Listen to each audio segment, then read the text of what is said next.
और कितना सुंदर कहा माता पार्वती जी ने भगवान शंकर से अमरनाथ की गुफा में प्रश्न करते हुए कहा कि पुरुष भगवान की सेवा में लगे, भजन में लगे, मंत्र उच्चारण में लगे तो उसका फल पुरुष को प्राप्त होता है, पर अगर स्त्री नारी अगर भगवान शंकर की आराधना में लगती है, शिव की भक्ति में लगती है, तो हे भोलेनाथ उसका फल किस किस को मिलता है। शिव महापुराण की कथा कहती है, भगवान शंकर का चरित्र कहता है, पुरुष का करा गया पुण्य पुरुष को प्राप्त होता है, पर केवल भारत की भूमि पर एक नारी एक ऐसी होती है, स्त्री ऐसी होती है जिसने अगर सोमवार का व्रत कर लिया, मंगलवार का व्रत कर लिया, तीज का व्रत कर लिया, चतुर्थी का व्रत कर लिया,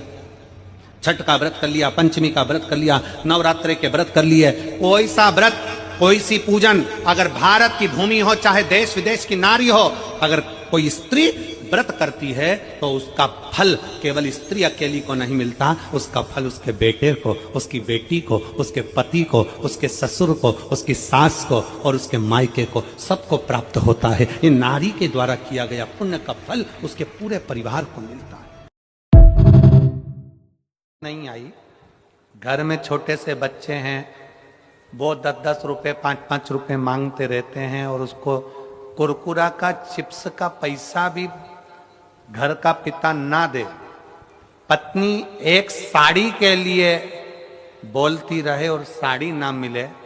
और मालूम पड़े पर स्त्री दूसरी स्त्री ने उससे कहा और उसके लिए जेब पूरी खाली कर दे, तो धिक्कार है तेरी जिंदगी को, धिक्कार तेरी जिंदगी को। पर नारी में और घर की स्त्री में एक अंतर होता है। बीमार पड़ोगे पर नारी तुम्हारे शरीर से प्रेम करती है और तुम्हारी जेब से प्रेम करती है, पर स्त्री पर नारी और घर की स्त्री में यह अंतर है, पर नारी काया बेकार होने पर धक्का देकर निकाल देती है, पर स्त्री जेब खाली होने पर घर से निकाल देती है, और घर की स्त्री तुम्हारे पास कुछ भी ना हो तो भी करवा चौथ का व्रत कर कर तेरी उम्र बढ़ाने का प्रयास कर। पत्नी के प्रश्न का उत्तर हमेशा पति को मुस्कुराकर देना चाहिए, तो घर में कभी क्लेश होगा ही नहीं।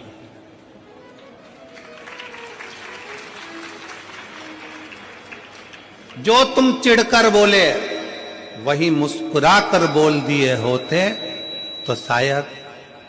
विवाद होता ही नहीं। उसने प्रश्न करा